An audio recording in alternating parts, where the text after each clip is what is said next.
ये आकाशवाणी दिल्ली है। कृपया हमारे अगले कार्यक्रम की प्रतीक्षा कीजिए। ये आकाशवाणी है। प्रस्तुत है सुप्रसिद्ध साहित्यकार गजानन माधव मुक्तिबोध के व्यक्तित्व और कृतित्व पर केंद्रित विशेष रूपक एक था मुक्तिबोध। लेखक शशांक, प्रस्तुतकर्ता राकेश ढोंडियाल।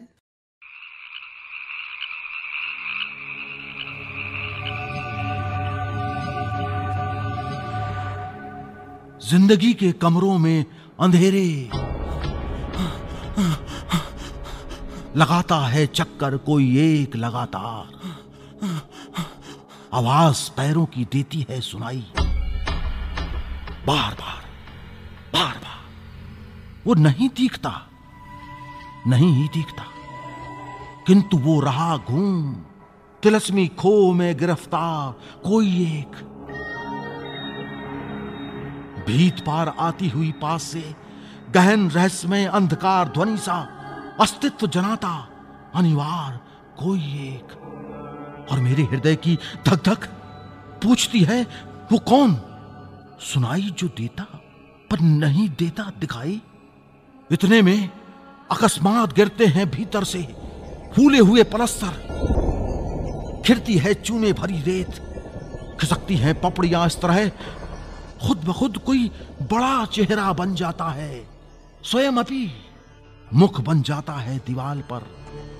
नुकीली नाक और भव्य ललाट है, दृढ़ हनु, कोई अनजानी अनपहचानी आकृति। कौन वो दिखाई जो देता पर नहीं जाना जाता है, कौन? मनु?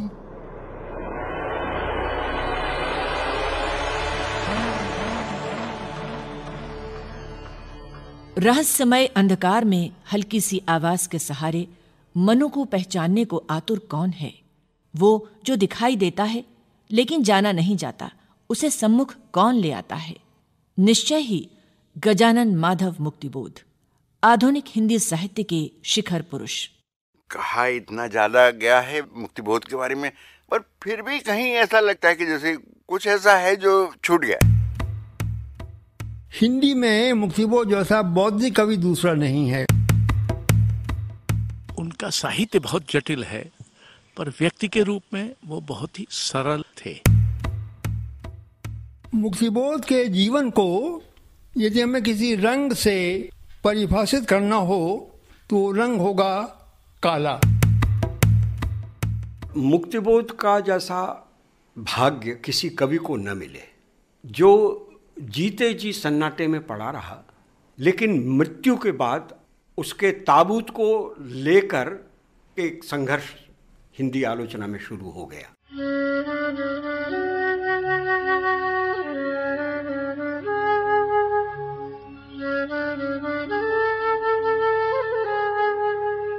मुक्तिबोध की कविताएं भव्य, स्निग्ध और मुलायम होने की बजाय भयावह यथार्थ और खुरदरे स्याह बंकरों में विचरती हैं। स्याह किलों में पल रहे चमगादड़ों के पास ले जाती हैं उनकी कविताएं। ये ओजस्वी स्वर लिए आधुनिक दृष्टि की कविताएं हैं। द्रुतलय और अनगढ़ता को स्वभाव में ढालकर मुक्तिबोध चुनौती देते हुए कहते हैं कि अब अभिव्यक्ति के खतरे उठाने ही होंगे। जहां से आधुनिकता शुरू होती है हिंदी काव्य में, वो है छायावादी काव्य। वरिष्ठ आलोचक धनंजय वर्मा। उसके सबसे बड़े कवि हैं निराला। तो निराला का जो महत्व है, यदि कोई उतना ही महत्वपूर्ण कवि है तो वो मुक्तिबोध है। उनकी कविता का स्थापत्य जो है, उनकी कविता की जो महत्ता है, श्रेष्ठता है, वो निराला के टक्कर की है।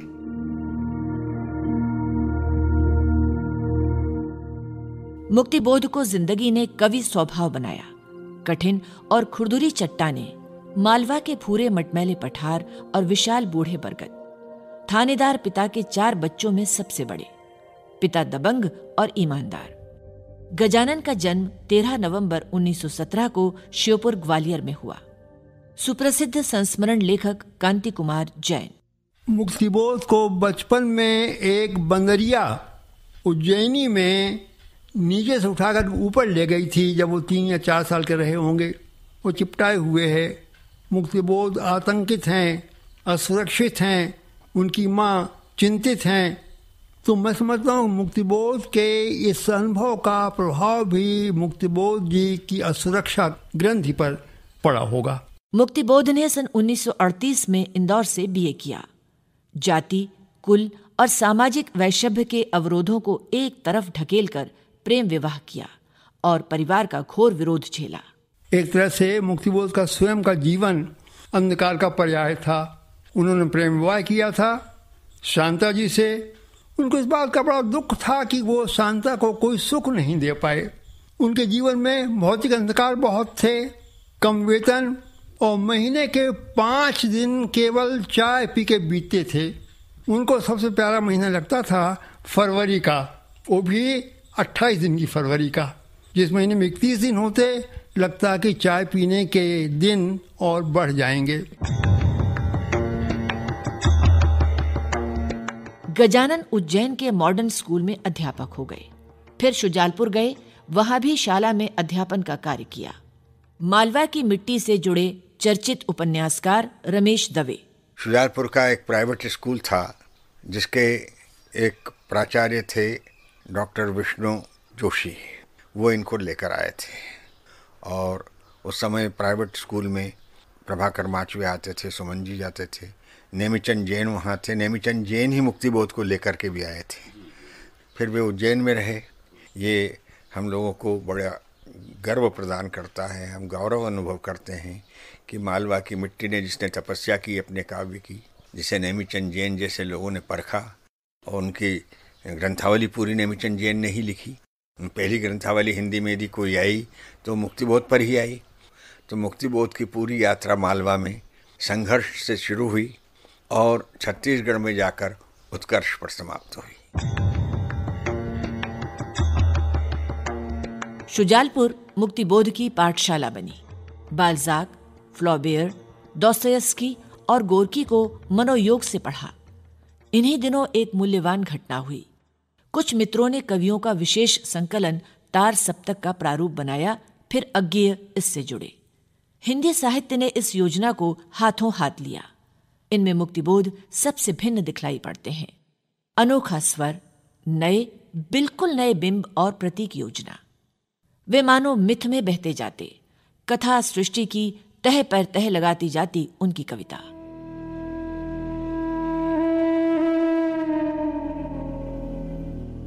नगर के बीचों बीच आधी रात अंधेरे की काली स्याह शिलाओं से बनी हुई दीवालों के घेरे पर अहातों के कांच टुकड़े जमे हुए। ऊंचे ऊंचे कंधों पर, सिरों पर चांदनी की फैली हुई संवलाई झालरें। कारखाना अहाते के उस पार कलमुही चिमनियों के मीनार, उद्गार, चिन्हाकार। मीनारों के बीचों बीच चांद का है टेढ़ा मुंह लटका। मेरे दिल में खटका। कहीं कोई चीख, कहीं बहुत बुरा हाल रे।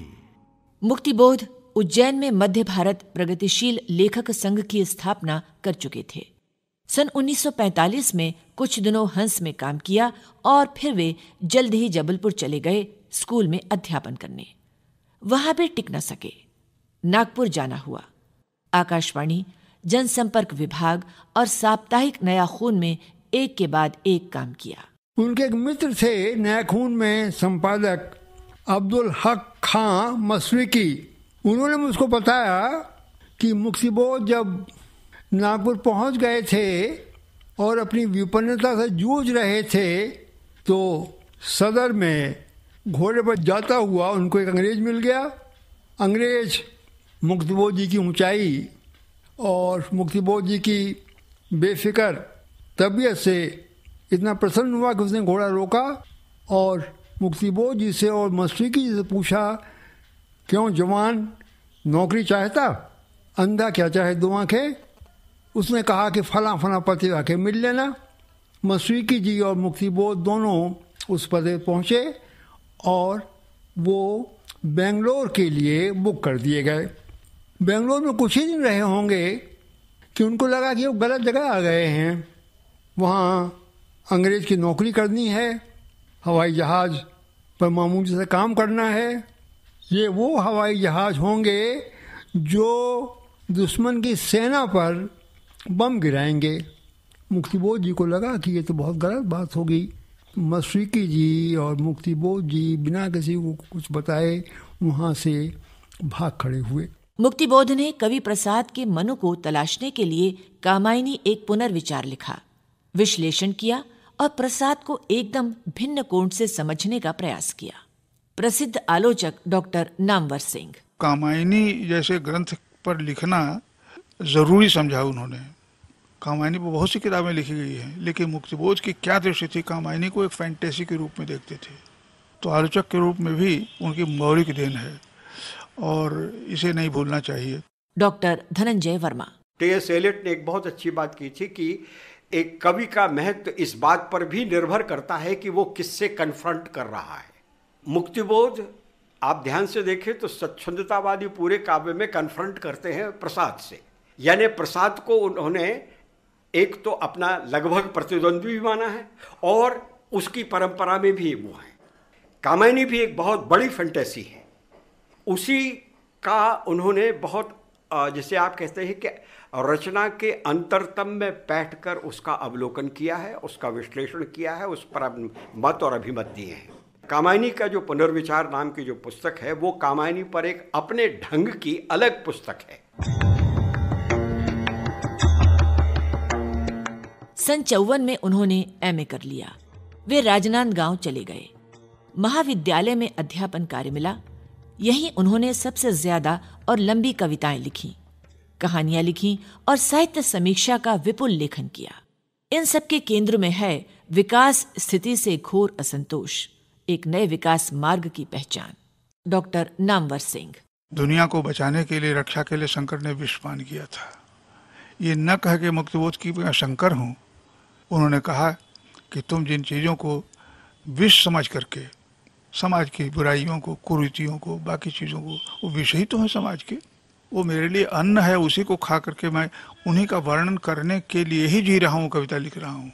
अशोक वाजपेयी। ब्रेख्त की एक पंक्ति है जिसमें कहा गया है कि वो जो हंस रहा है वो वही है जिसको भयानक खबर बताई नहीं गई। तो मुक्तिबोध ने अपने समय के समाज और व्यक्ति के द्वंद्व को, अपने समय के तनावों को बहुत गहराई से आलोचनात्मक दृष्टि से कविता में देखा और इसलिए वो भयानक खबर बनी, क्योंकि हम अपनी आत्मा में अंदर उसके तहखानों में जाने के अभ्यस्त नहीं थे, इसलिए वो भयानक कविता है।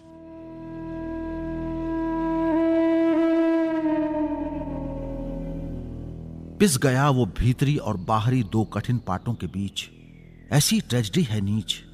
बावड़ी में वो स्वयं पागल प्रतीकों में निरंतर कह रहा, वो कोठरी में किस तरह अपना गणित करता रहा और मर गया। वो सघन झाड़ी के कटीले तम विवर में मरे पक्षी सा विदा ही हो गया। वो ज्योति अनजानी सदा को सो गई। ये क्यों हुआ, क्यों ये हुआ? मैं ब्रह्म राक्षस का सजल और शिष्य होना चाहता, जिससे कि उसका अधूरा कार्य, उसकी वेदना का स्रोत संगत पूर्ण निष्कर्षों तक पहुंचा सकूं। मुक्तिबोध विशाल कैनवास पर काम करते हैं। षड्यंत्र के जाल हैं जो फैले हुए हैं। हम फंस गए हैं, निकलने का मार्ग ढूंढ रहे हैं। रास्ता है, कोई ना कोई रास्ता है। चक्करदार सीढ़ियां हैं, शायद इनसे कोई राह निकले। ख्यातनाम कवि राजेश जोशी। राजनांदगांव में जिस घर में वो रह रहे थे, उसके कमरे के बीच से एक स्पाइरल सीढ़ी है जो ऊपर की तरफ जाती है। तो ये बिंब मुक्तिबोध की यहाँ कविताओं में बहुत ज़्यादा आया है। और अगर मुक्तिबोध की कविता की संरचना को देखें तो उसमें आपको लगेगा कि जैसे एक हिस्सा हुआ, उसके बाद कुछ पंक्तियाँ जो हैं वो रिपीट होती हैं, जैसे कहीं आग लग गई, कहीं गोली चल गई। पर जब जब वो रिपीट होती हैं तो हम पाएंगे कि उसका जो अगला हिस्सा आता है वो कविता को एक कदम और आगे ले जाता है। इसलिए वो गीत से इस अर्थ में भिन्न है। गीत वहीं के वहीं घूमता हुआ सा प्रतीत होता, पर मुक्तिबोध की कविता उसके बाद वो एक कदम आगे बढ़ जाती है, उससे और अगले दृश्य में खुल जाती है। स्पाइरल सीढ़ी का जो बिंब है, लेनिन ने बहुत महत्वपूर्ण ढंग से उसका उपयोग किया था। उन्होंने कहा कि इतिहास में पुनरावृत्ति तो होती है, लेकिन वो पुनरावृत्ति एक तरह की स्पाइरल सीढ़ी की तरह होती है, एक तरह की चक्करदार सीढ़ी की तरह होती है कि जब इतिहास लौटकर उसी बिंदु पर आता है तो वो एक सीढ़ी और ऊपर चढ़ चुका होता है।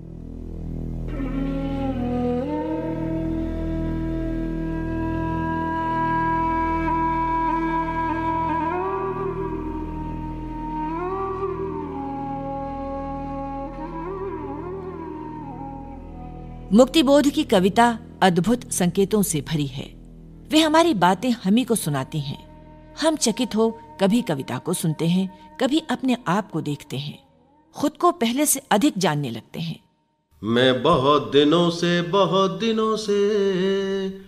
बहुत सी बातें तुमसे चाह रहा था कहना, और के साथ साथ यूं साथ साथ फिर बहना बहना बहना, मेघों की आवाजों से, कोहरे की भाषाओं से, मेघों की आवाजों से, कोहरे की भाषाओं से, जो नभ का कोना कोना है बोल रहा धरती से, जी खोल रहा धरती से, त्यों चाह रहा ये कहना उपमा संकेतों से। मैं बहुत दिनों से बहुत सी बातें तुमसे चाह रहा था कहना। मुक्तिबोध की जो अच्छी कविताएं हैं अधिकांश लंबी ही हैं। प्रसिद्ध आलोचक डॉक्टर नामवर सिंह। वो छोटी कविता जैसे लिख ही नहीं सकते थे, ऐसा मालूम होता था। इनकी लंबी कविताओं में कोई कथा सूत्र नहीं होता था, बल्कि अगर देखा जाए तो फिल्म टेक्निक से दृश्य आते हैं। अंधेरे में घूमने वाला है, यही बात चंबल की घाटी में है, तो एक उसका हीरो जो स्वयं मुक्तिबोध है, और वे क्या क्या देखते हैं और क्या क्या सोचते हैं, और फ्लैशबैक के रूप में कहीं चले जाते हैं, कभी वर्तमान में आते हैं, और ये क्रमशः जैसे मैंने कहा कि एक स्वप्न कथा के रूप में वो आते हैं उनको। कुछ लोगों ने कहा कि मुक्तिबोध का काव्य ऐसा है मानो एक शिलाखंड पर दूसरे शिलाखंड रखे हुए हों। मुझे लगता है कि मुक्तिबोध का काव्य जलते हुए अंगारों पर चलने वाले व्यक्ति की मनस्थिति का काव्य है। जल्दी में सपाटे से जलते हुए अंगारों पर चलने वाले व्यक्ति की जो मनस्थिति होती है, वैसी मनस्थिति कविता लिखते समय मुक्तिबोध जी की हुआ करती थी। खासतौर से नागपुर पहुंचने के बाद की जितनी कविताएं हैं तो उनमें सब में एक तरह का दूसरपन या एक अंधेरा, तो या जैसे आप भूल गलती है, जो कि शायद सबसे ज़्यादा कसी हुई कविता अगर कोई है तो वही है। तो उसमें भी जो दरबार है और उसमें सब जितने बुद्धिजीवी हैं, जितने अल-गज़ाली हैं, जितने इब्न सन्ना हैं, वो सब खामोश हैं। मतलब एक ऐसा धमाका, एक ऐसा शासन का चित्र खींचते हैं वो, जिसमें एक सन्नाटा है, और उसी में वो जो कैद कर लाया गया ईमान आता है, जैसे कैद करके लाया गया है, और जिसमें जगह जगह से खून निकल रहा है उसको, जिसके कपड़े फटे हुए हैं, और जहाँ कविता अंत होती है तो वो दरबार में से निकल भागता है और कहीं अंधेरे में चला जाता है, मतलब गायब हो जाता है। तो लास्ट में कहते ही हैं कि कहीं अंधेरे में वो तैयार कर रहा लश्कर। तो वो जो लश्कर तैयार कर रहा है, वो जिसकी संभावना है कि एक दिन ऐसा होगा कि एक ऐसी क्रांति इस समाज में पैदा होगी जो अधूरे सपनों को पूरा कर सकेगी। प्रसिद्ध कवि एवं आलोचक अशोक वाजपेयी अपने युवा काल में ही मुक्तिबोध से जुड़ गए थे। अनेक संस्मरण हैं उनके पास। मुझे याद आता है, मैं उनसे मिलने, मैं यहाँ सेंट स्टीवेंस कॉलेज में पढ़ता था, तो मैं उनसे मिलने राजनाथ गांव गया छुट्टियों में, गर्मियों की छुट्टियों में। तो उन्होंने जब खाना परोसा गया तो अपनी पत्नी शांता मुक्तिबोध से कहा कि अरे शांता, आज तो रोटी में घी लगाया होता क्योंकि अशोक आए। तो ये एक जीवन का भौतिक स्तर था, लेकिन उस आदमी में एक निर्मम आत्मालोचना भी थी, जो कि हिंदी के लेखकों में बहुत कम रही है, और उनमें वो अनन्य थे।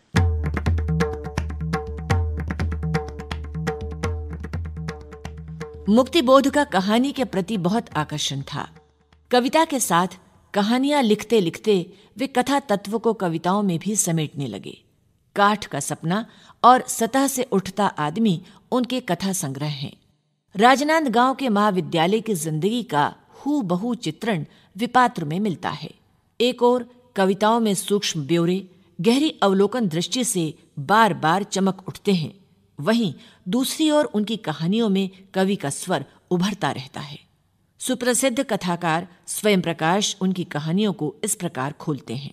ब्रह्म राक्षस हम देखते हैं कि उनकी कविता में भी है और ब्रह्म राक्षस का शिष्य उनकी कहानी में भी है। इसके अलावा हम ये भी देखते हैं कि वो जो मैं नाम का जो पात्र है वो लगभग सभी जगह एक जैसा ही है, एक ही है, वही है, उसकी पहचान की जा सकती है। बाकी कुछ अलग भी हैं, जैसे क्लॉड ईथरली है, वो उनकी कविताओं में कहीं नहीं है लेकिन उनकी कहानी में है। और वो कहानी ऐसी थी जिसने सबको हिला के रख दिया था उस समय। इस विषय के ऊपर किसी और ने इतना सोचा भी नहीं था जितना मुक्तिबोध ने, और उसको एक रचना का रूप दिया। उनके समय में और किसी रचनाकार के अंदर हमें भविष्य की इतनी आशंकाएं नहीं दिखाई देती जितनी मुक्तिबोध में दिखाई देती हैं, और दुर्भाग्य से उसमें से बहुत सारी आशंकाएं सच भी हो गई। इसलिए मुक्तिबोध उन लोगों से आगे थे जो सिर्फ स्वतंत्रता से मोहभंग को अपनी रचनाओं का प्रतिपाद्य बनाते थे, और इसलिए मुक्तिबोध की रचनाएं और भी प्रासंगिक हो जाती हैं जब हम उनको पढ़ कर के ये सोचते हैं कि यदि आज उनकी कही हुई बातों में से अमुक सच हो गई है तो आने वाले समय के अंदर और कौन कौन सी बातें हैं जो सच हो सकती हैं। मुक्तिबोध की एक अजब इच्छा है। कहानियों में मृत्यु का अंधकार है, चिरकाल में समा जाने की इच्छा है। इसीलिए वे कहते हैं कि मुझे इन जलते रेगिस्तानों पर पैर रखते हुए चलना है। अब देखिए, कहानी क्लॉड ईथरली में आत्मा की आवाज सुनने और कुछ न करने की असहायता पर मुक्तिबोध कैसे खिन्न होते हैं। उस जनाने से आदमी ने कहना जारी रखा, उस पागलखाने में कई ऐसे लोग डाल दिए गए हैं जो सचमुच आज की निगाह से बड़े पागल हैं, लेकिन उन्हें पागल कहने की इच्छा रखने के लिए आज की निगाह होना जरूरी है। मैंने उकताते हुए कहा, आज की निगाह से क्या मतलब? उसने भौहें समेट ली। मेरी आंखों में आंखें डालकर उसने कहना शुरू किया, जो आदमी आत्मा की आवाज कभी कभी सुन लिया करता है और उसे बयान करके उससे छुट्टी पा लेता है, वो लेखक हो जाता है। आत्मा की आवाज जो लगातार सुनता है और कहता कुछ नहीं है, वो भोला भाला सीधा साधा बेवकूफ है। जो उसकी आवाज बहुत ज्यादा सुना करता है और वैसा करने लगता है, वो समाज विरोधी तत्वों में यूं ही शामिल हो जाया करता है। लेकिन जो आदमी आत्मा की आवाज जरूरत से ज्यादा सुन करके हमेशा बेचैन रहा करता है, वो निहायत पागल है। पुराने जमाने में संत हो सकता था, आजकल उसे पागल खाने में डाल दिया जाता है। मुझे शक हुआ कि मैं किसी फैंटेसी में रह रहा हूं। ये कोई ऐसा वैसा गुप्तचर नहीं है, वो है तो जवान पट्टा, लेकिन उसमें जो लचक है वो औरत के चलने की याद दिलाती है। मैंने बच्चों को सिखा दिया है कि बेटे, कभी इच्छा में दृष्टि से दुनिया को मत देखना। वो मामूली से मामूली इच्छा भी पूरी नहीं कर सकती, और चाहे जो करो, मौका पड़ने पर झूठ बोल सकते हो, लेकिन यह मत भूलना कि तुम्हारे गरीब मां बाप थे। तुम्हारी जन्मभूमि जमीन और धूल और पत्थर से बनी ये भारत की धरती ही नहीं है, वो है गरीब। तुम कटे पिटे दागदार चेहरे वालों की संतान हो, उनसे द्रोह मत करना, अपने इन लोगों को मत त्यागना। मुक्तिबोध मात्र अपने पात्रों के लिए आदर्शवादी नहीं है, जो उन्होंने लिखा है वो उनके जीवन का हिस्सा है। गजानन माधव के बेटे रमेश मुक्तिबोध। मैं उनके अनुशासन, ईमानदारी, उनकी प्रतिबद्धता और उनका सेवा भाव तथा हम उन्हीं कमजोर समाज में से आते हैं, ये मैंने जाना, और उन्हें ताकीद की कि इस समाज के व्यक्तियों को हम कभी ना भूलें। हो सके हर संभव उनकी हम सब प्रकार से सहायता करते रहें। मध्य प्रदेश के विद्यालयों के पाठ्यक्रम के लिए मुक्तिबोध ने भारत के इतिहास और संस्कृति पर एक पुस्तक लिखी। भारतीय इतिहास और संस्कृति का जो उन्होंने, यद्यपि वो पाठ्य पुस्तक के रूप में लिखी गई थी, लेकिन उसमें जो नया अप्रोच है, और ख़ासतौर पर सबसे बड़ी बात यह है कि उसमें उन्होंने भारतीय इतिहास और संस्कृति को अपनी एक समग्रता में देखा है, और उस समग्रता और समावेशी दृष्टि के साथ एक नया प्रस्थान भी है। गजानन माधव के बेटे दिवाकर मुक्तिबोध। भारत इतिहास और संस्कृति एक ऐसी किताब थी जो उन्होंने हायर सेकेंडरी के विद्यार्थियों के लिए लिखी थी और तत्कालीन मध्य प्रदेश सरकार ने इसे अपने पाठ्यक्रम में शामिल भी किया था। लेकिन दुर्भाग्य से उस किताब के खिलाफ कुछ वातावरण बना और उसकी वेदना उनके चेहरे पर झलकती थी और उनको देखकर हमें ऐसा महसूस होता था कि पिताजी बहुत विचलित है। उसका उस पर बहुत असर हुआ।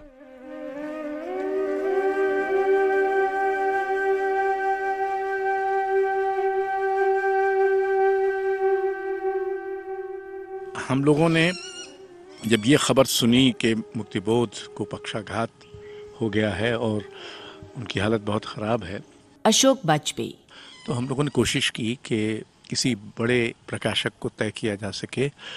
श्रीकांत वर्मा, निमी जी, मैं उसके पीछे थे और भारतीय ज्ञानपीठ राजी हो गया। उनका जो अनुबंध था उस पर हस्ताक्षर मैंने ही भोपाल के हमीदिया अस्पताल में कराए और वो उनके अचेत होने के कोई 3-4 दिन पहले की बात है। उसमें शीर्षक था सहर्ष स्वीकारा है। बाद में जब हमने कविता संग्रह की तरतीब देने की कोशिश की निमी जी से साथ मिलकर और श्रीकांत जी के साथ मिलकर, तो मुझे लगा कि मुक्तिबोध में न तो हर्ष है न स्वीकार है, इसलिए 2 नाम सुझाए। एक चांद का मुंह टेढ़ा है, दूसरा डूबता चांद कब डूबेगा। तो सौभाग्य से चांद का मुंह टेढ़ा है नाम के लिए वो संग्रह जब प्रकाशित हुआ, मुक्तिबोध जा चुके थे। हमारे एक 20वीं शताब्दी के एक महान लेखक का पहला कविता संग्रह उसके जीवन काल में प्रकाशित नहीं हो सका, तो इस बात को याद रखने की जरूरत है।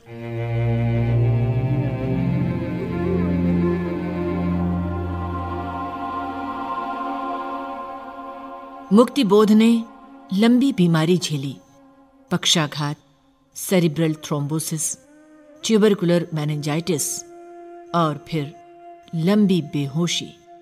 सचेत लेखक वर्ग की दौड़ धूप में उपचार होता रहा। दिल्ली में मेडिकल इंस्टीट्यूट में उपचार के लिए ले जाए गए। 11 सितंबर 1964 को निधन हो गया।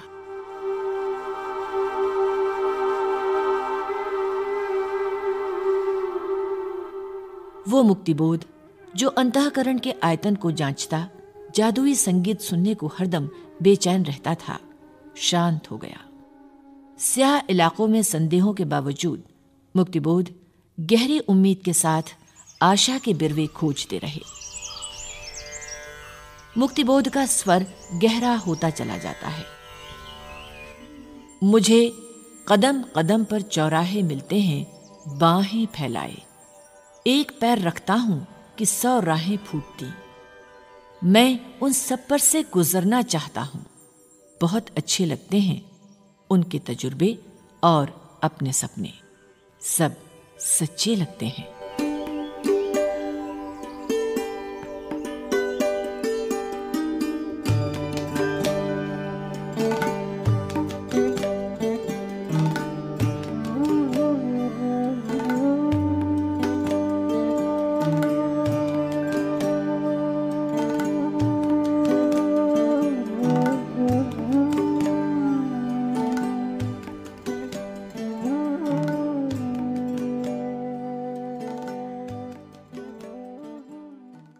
अभी आप सुन रहे थे सुप्रसिद्ध साहित्यकार गजानन माधव मुक्तिबोध के व्यक्तित्व और कृतित्व पर केंद्रित विशेष रूपक एक था मुक्तिबोध। वाचिका परवीन कुरैशी, रचना पाठ संजय मेहता, लेखक शशांक, प्रस्तुतकर्ता राकेश ढोंडियाल। केंद्रीय हिंदी रूपक एकांश के लिए आकाशवाणी भोपाल द्वारा तैयार किया गया ये कार्यक्रम आकाशवाणी दिल्ली से प्रसारित किया गया।